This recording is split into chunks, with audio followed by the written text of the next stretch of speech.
Amigas y amigos de Grupo T21, los saludo con gusto. Mi nombre es Enrique Duarte, soy editor web de Grupo T21.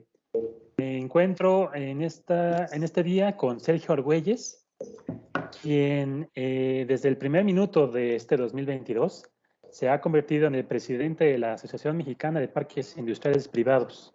¿Cómo estás, Sergio? Buenas tardes.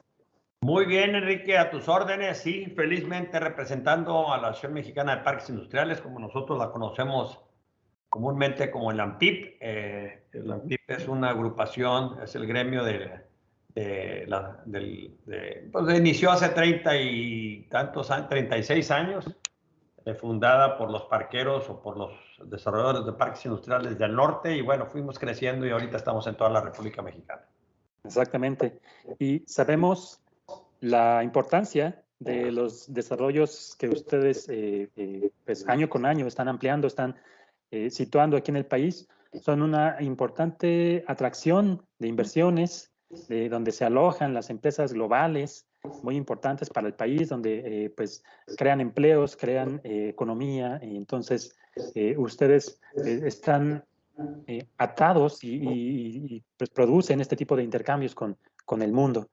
Pero sabemos que pues, en los últimos por lo menos 2 años, todo el globo terráqueo se ha encontrado en una situación de incertidumbre debido al COVID, ¿no? que ha pegado, ha irrumpido en muchos sectores. Correcto. Yo me gustaría que empezáramos, Sergio, a platicar sobre, pues, ¿cuál es el balance que tú encuentras en estos últimos, por lo menos 2, 3 años, en donde han transcurrido muchas cosas? Pongo las variables las siguientes. Por ejemplo, tenemos un nuevo, bueno, ya 3 años, nuevo gobierno federal, el inicio del gobierno. Se lleva a cabo la firma del TEMEC, inicia este acuerdo entre Estados Unidos, México y Canadá. Obviamente la parte de la guerra comercial entre Estados Unidos y China, lo que está ocurriendo con el COVID, que ya sabemos, tenemos múltiples afectaciones, por ejemplo, interrupciones en las cadenas de suministro, tenemos escasez de contenedores, espacios para poder transportar las mercancías a nivel global. Las tarifas de las líneas marítimas también se elevaron de una manera sin precedentes. Entonces, yo quisiera saber de ti, ¿cuál es el balance que encuentras en con estas variables para así arrancarnos y saber además qué es lo que está haciendo la AMPIP y cuál será lo que regirá de tu presidencia? Perfecto, te agradezco. Está bien cargada tu pregunta, Enrique, pero Sí. trataremos de contestar cada una de las inquietudes. Primero te voy a hablar un poquito de la agrupación, nada más para que tener en contexto la integración o cómo se integra. Somos 62 parques o desarrolladores industriales que integran la agrupación. Estamos en 24 de los 32 estados representados, sobre todo la parte de manufactura. Tenemos 40 millones de metros cuadrados de edificios industriales que también igual apoyan o forman parte de esta agrupación, que eso es importantísimo, pues 40 millones de metros cuadrados se dice fácil, pero es todo el techo por decir, de todo Tamaulipas, ¿no? Representamos más o menos el 70% de los parques industriales a nivel nacional. Son 362 parques. Cubre más o menos 3,417 empresas manufactureras que están instaladas en estos parques industriales, que abarca aproximadamente 3 millones de empleos directos a los que se atienden diario en cada una de estas plantas que te menciono, ¿no? Entonces, esta es una agrupación que que se formó hace muchos años cuando se empezó a dar lo que es la industria maquiladora a principios de los 60. Nos organizamos los que teníamos la oportunidad de empezar a desarrollar parques industriales y así fuimos queriendo pues, juntarnos para defender precisamente los intereses de cada uno de lo que es el gremio, ¿no? Primero, pues, tratando de atender los estados de la República que querían promover la inversión extranjera, la inversión de maquila o manufactura, y lo hacían sin saber realmente cómo hacerlo, regalaban el terreno, no dotaban el terreno con infraestructura, y bueno, tuvimos que acercarnos con cada uno de los estados que te menciono, los estados del norte o los estados del interior, y pues informarles que no había necesidad de regalar nada, que nosotros teníamos la posibilidad de hacer las inversiones por ellos, inversiones adecuadas, inversiones correctas, suficiente infraestructura, dotadas de buenas plantas de tratamientos, parques sustentables, áreas controladas de entrada, de acceso, con algunas guarderías donde pudieran atender también a la misma gente, y así hacer algo más ordenado donde la gente que llegara, los inversionistas, sobre todo los americanos, que eran nuestros principales clientes, vieran que se estaban haciendo las cosas bien y que eran similar las inversiones a lo que tenían en Estados Unidos, ¿no? Entonces, todo eso se fue dando y la agrupación fue creciendo, los estados nos empezaron a entender, se empezaron a coordinar con nosotros, la federación lo mismo, poco a poco los gobiernos federales nos empezaron a apoyar en temas de financiamiento, porque pues todo esto requiere muchísima inversión, entonces nos empezaron a apoyar a largo plazo para poder nosotros tener más inversionistas o más desarrolladores que se animaran por las facilidades en un momento dado que el gobierno les pudiera dar para seguir creciendo y hacer más sólido, más grande este gremio, ¿no? Entonces todo esto se fue dando, fuimos entendiendo, también igual crecimos. Hubo una fase donde durante los 80 la industria de Estados Unidos normalmente viene, como le llamaba López Portillo, la industria golondrina. De la Madrid le entendió que no era golondrina, que eran inversiones a quedarse, que se tenía que coordinar bien México y Estados Unidos para hacer una mancuerna, nosotros con la mano de obra calificada y ellos pues, los grandes consumidores, como tú sabes, y así se fue dando el intercambio y el sumar entre los dos países. Luego el Tratado de Libre Comercio pues, nos vino a detonar aquello que habíamos pensado que tenía muchísimo potencial, ¿no? El tratado sí confirmó que podíamos trabajar juntos y eventualmente pudimos despegar en el tema de poder combinarnos. Gracias al tratado fuimos creciendo cada año a 25% lo que es cada país en temas de lo que nosotros éramos la industria manufacturera, y para eso pues fue necesitando muchísimo capital. La banca, que en aquel entonces nacionalizada, nos empezó a entender. Llegaron inversionistas, también fondos internacionales que también se interesaron en el programa y empezaron a apoyarlos. Y pues total, aquello se fue desarrollando. Ahorita somos desarrolladores muy profesionales, fondos muy bien preparados, muy bien integrados. Tenemos ahorita grandes extensiones de terreno y tenemos grandes naves industriales que te pueden atender desde lo logístico, lo automotriz, lo electrónico, electrodoméstico, todo lo que ahorita pues estás viendo que hay muchísima demanda, ¿no? Bueno, eso te pongo pues en contexto lo que representa nuestro gremio, ¿no?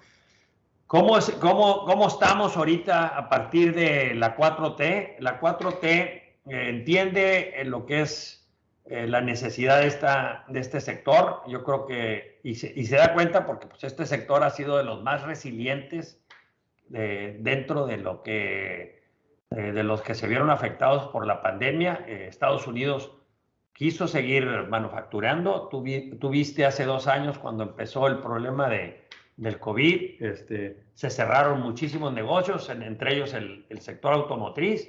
Cerraron sus plantas 2, 3 meses, las armadoras de Estados Unidos como también las mexicanas, y en México pues tenemos 18 armadoras, entonces todas esas cerraron, y los mismos proveedores que atienden estas armadoras, que son muchísimos en México, ya establecidos a lo largo de 25 años de Tratado de Libre Comercio, también cerraron, y pues nos vimos muy afectados.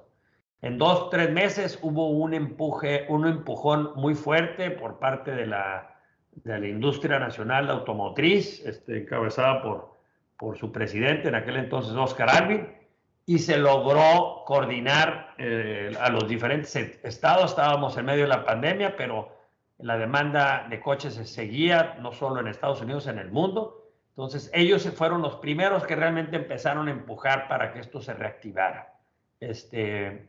Había estados que no querían, porque todavía seguían muy altos en el contagio del COVID. Otros estados estaban más o menos listos, pero pues había que coordinar, porque pues si no, unos producen asientos, los otros producen arneses, y si no coordinas al todo, pues el coche pues no se puede armar. Entonces finalmente se pudieron coordinar todos los estados, y empezamos a trabajar con los protocolos, con las distancias, con todo lo que se tuvo que establecer. Ellos fueron mucho más estrictos, y obviamente empezamos a arrancar. El tratado nuevo, el tratado de comercio, pues nos ayudó muchísimo a desarrollar todo esto que te estoy mencionando. El nuevo tratado, con sus diferencias que tiene, nos vimos afectados por temas que no se habían atendido con anterioridad, el tema de temas ambientales, temas de suministros de gas, y sobre todo el tema de integración nacional. Ahí tuvimos unas diferencias, unos cambios que sí eventualmente nos van a afectar, pero yo creo que el tema del incremento o la integración nacional bien manejada, y sobre todo el incremento de los sueldos, eventualmente nos va a beneficiar a los mexicanos. Yo soy ferviente creyente que esta industria eventualmente nos va a llegar a tecnificarnos mejor, nos va a ayudar más a prepararnos mejor, y eventualmente va a permear toda esa industria a que tengamos a percibir mejores sueldos, y eventualmente ser un país más desarrollado. Entonces, pues todo esto se puede combinar y seguir trabajando, ¿no? El tema de la guerra comercial que mencionas entre Estados Unidos y China es importante atenderla. Es una oportunidad para México. Este famoso nearshoring que se ve, sí es real, sí se está viendo.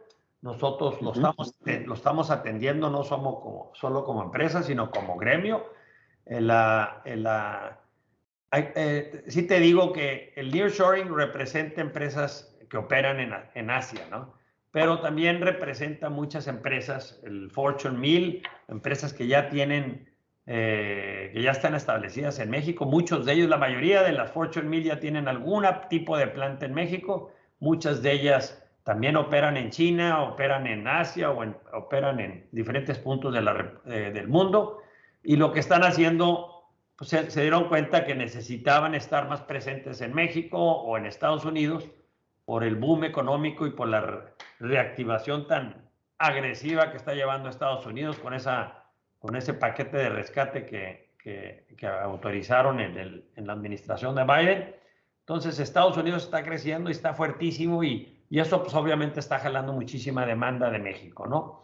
Y para eso pues hay que aprovecharlo. Entonces, el nearshoring va combinado con empresas chinas, empresas que ya están establecidas o que estaban establecidas allá, que están bajando su producción un poco y que se están viniendo a México. Por eso vemos no solo las empresas chinas, sino también vemos ampliaciones de empresas transnacionales que quieren más espacio, que quieren crecer en México. Y para eso pues tenemos que estar súper preparados. Sí lo estamos viendo, sí los estamos atendiendo, y no solo te lo digo yo como empresa, sino que también vemos en el gremio todas las operaciones, todos los agremiados muy activos, felices por lo que se está viendo. Sí nos preocupan ciertas cosas, sobre todo el tema de infraestructura. Este mismo crecimiento nos ha demandado muchísima infraestructura. La reforma energética no nos está ayudando porque está dando mensajes equivocados. Al tema de la generación misma, eventualmente si el gobierno quiere concentrar toda la producción con Comisión Federal de Electricidad, pues adelante. La única cosa es que nos debe dar un plazo para que eventualmente podamos nosotros prepararnos con esa transición que se va a dar. La Comisión no va a tener los recursos para poder atender ese crecimiento que estamos viendo. Ya hay plazas como Tijuana, como Chihuahua, como Juárez, como el Bajío, en donde ya no se puede atender esa demanda, ¿no? Entonces hay que tener mucho cuidado porque lo que menos queremos mandar como mensaje al extranjero es que ya no hay posibilidades de crecer porque ya no tienen infraestructura en México, ¿no? Entonces hay que tener muchísimo cuidado. Mi sugerencia con la comisión es, oigan, déjenos generar dentro de los parques a través de una autogeneración.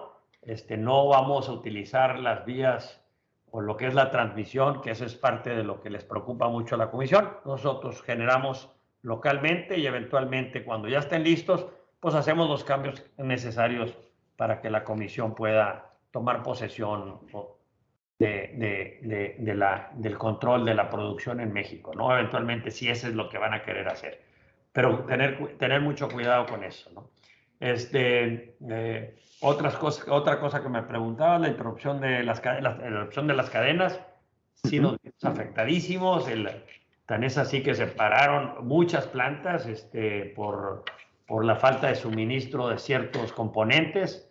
Yo creo que eso eventualmente se va a regularizar, Enrique, vamos a poder regresar a la normalidad.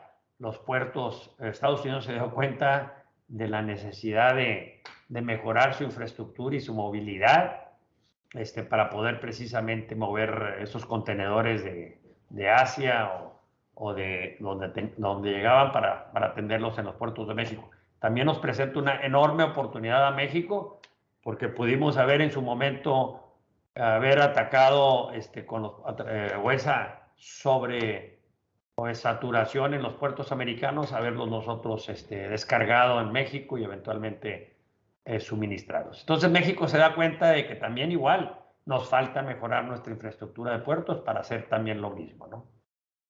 Exactamente. Y sí, bien lo apuntabas, la pregunta estaba cargada justamente para reconocer este balance de lo que te acabo de cuestionar en estos puntos. Últimamente, en los reportes que hemos publicado en T21 sobre qué tanto el sector inmobiliario está atendiendo lo que se está presentando. Es decir, reportamos que la construcción va al alza, ¿no? En ciertos porcentajes. También la demanda, también los inventarios se están moviendo. Es decir, México sí tiene actividad dentro de este desarrollo de infraestructura para atender la llegada de empresas. ¿No? Lo apuntas, el nearshoring es importante. Se ha dicho que será paulatino, en un sentido de que de pronto no veremos la llegada de cientos de empresas, pero sí se está llevando a cabo esta tendencia. En la parte de los precios también, pues hay algunos factores que les han obligado a realizar algunas modificaciones, pero bueno, lo importante es que la actividad que se está produciendo con ustedes continúa y pues conocer ahora, una vez que tenemos todos estos elementos, cuál es la estrategia, cuál será la visión que Sergio Argüelles, como presidente de la ANPIP, introducirá en este próximo periodo, que es de un año, en tu liderazgo. ¿Qué es lo que vamos a ver? ¿Cómo vas tú a representar a estos organismos, a estas empresas desarrolladoras? ¿Cuál será tu visión?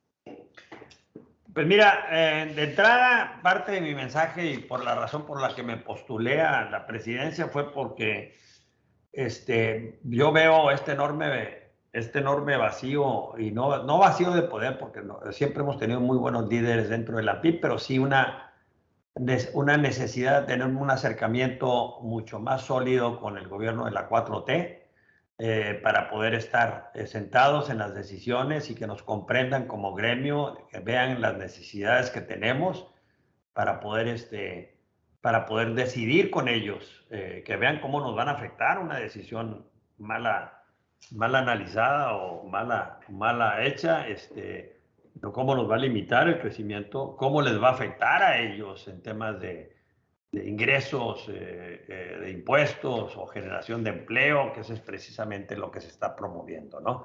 Entonces, si a nosotros nos cortan la posibilidad de desarrollar, pues igualmente pues les va a afectar a ellos en temas de generación de empleos y les va a cortar la posibilidad de ingresar dinero o recursos para poder hacer los proyectos que tanto necesita la nación o los proyectos que ellos están planeando hacer, como el aeropuerto, como los Tren Mayas y demás, ¿no? Ujú. Sí, sí.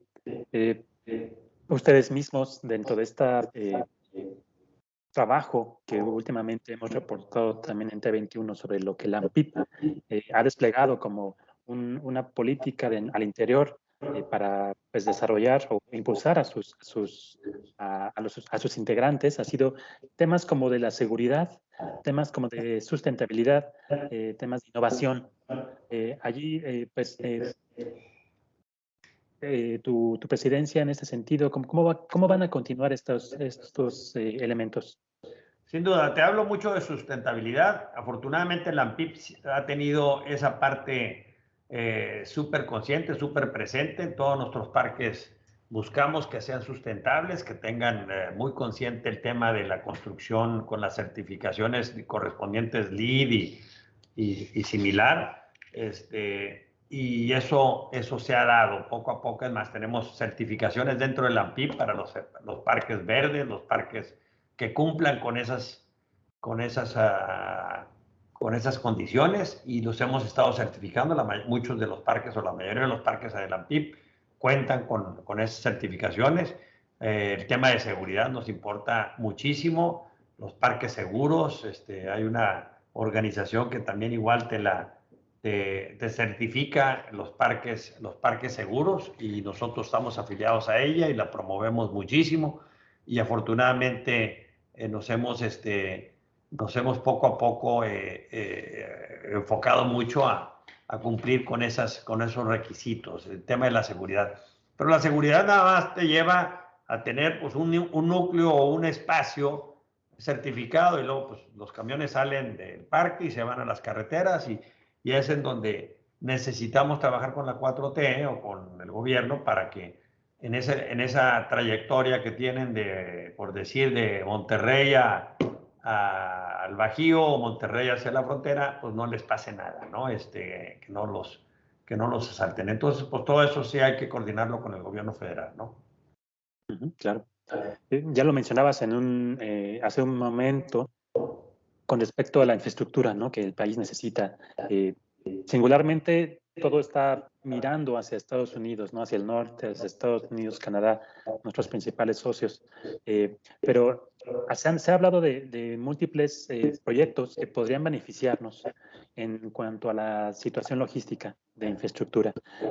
Cuestiones de puertos, cuestiones de carreteras, cuestiones más justamente almacenes también para atender la llegada de empresas. Allí, ¿cuál sería la visión que tú tendrías en ese sentido? O sea, el ANPIP en sí lo tiene muy presente. Muchos miembros del ANPIP ya están atendiendo en la parte logística. Hay empresas que se especializan al tema logístico y les ha ido muy bien. Entonces, tenemos esa parte, yo creo que bastante bien atendida. Poco a poco la logística va representando un porcentaje más importante de lo que se desarrolla en México. Se han especializado empresas para atender ese sector, ya sean en edificios más altos, edificios mucho más flexibles y demás.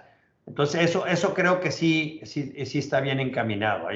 Si alguien tiene necesidad de un proyecto logístico, de un proyecto con esas características especializado, que se acerque a la agrupación, y nosotros lo podemos encaminar con el socio que tenga edificios disponibles. Nosotros como gremio también lo que sí hacemos mucho es construimos naves en inventario, y tenemos naves desocupadas por toda la República Mexicana, precisamente para atender a las empresas que llegan y dicen, oiga, yo necesito estar en producción en un mes, y para eso tenemos nosotros edificios que los pueden atender. Claro, sí. Se ha hablado mucho de los cambios que se han presentado con respecto a ahora, por ejemplo, con el e-commerce, ¿no? Sí, Que claro. la pandemia vino a impulsar mucho, porque Sí. pues, las personas estaban en sus casas, empezaron a solicitar más productos a través de la vía digital, y entonces empresas dedicadas específicamente al e-commerce o algunas otras retailers que han estado modificando sus estructuras para poder atender ese canal, pues también a ustedes les repercute, les beneficia en cierto sentido, porque pues requieren de naves, requieren de espacios para llegar más pronto a los consumidores. Y ustedes mismos han sido pues ejemplo de cómo se han ido amoldando a las necesidades de estas empresas, ¿no? El e-commerce, ahí, ¿cómo podrías decir el balance o los resultados que se han obtenido hasta ahora para los parques industriales? Ahí vamos, poco a poco, se ha aprendido cómo operar el famoso nearshoring, el famoso last mile, como le llaman, el famoso parques cercas o dentro de las comunidades, ordenados bien, más chicas los espacios, porque normalmente estábamos acostumbrados a atender a la industria manufacturera, edificios de 10,000 metros para arriba, cuadrados, y ahora pues tenemos que ajustarnos a las necesidades, precisamente el e-commerce, para atenderlos a lo que es el last mile famoso, donde pudieran estar establecidos dentro de una sección autorizada, dentro de una colonia o dentro de un perímetro establecido, con espacios más reducidos para poder llegar y atender, ¿no? Y eso sí se está atendiendo. Sí. Y por último, Sergio, ya hemos hablado de lo que ha acontecido, de las tendencias que se están presentando. Y para este 2022, ¿qué es lo que va a ocurrir? ¿Cuáles son estas perspectivas que se están abriendo para este año? ¿Cuál es lo que ustedes están observando para su industria?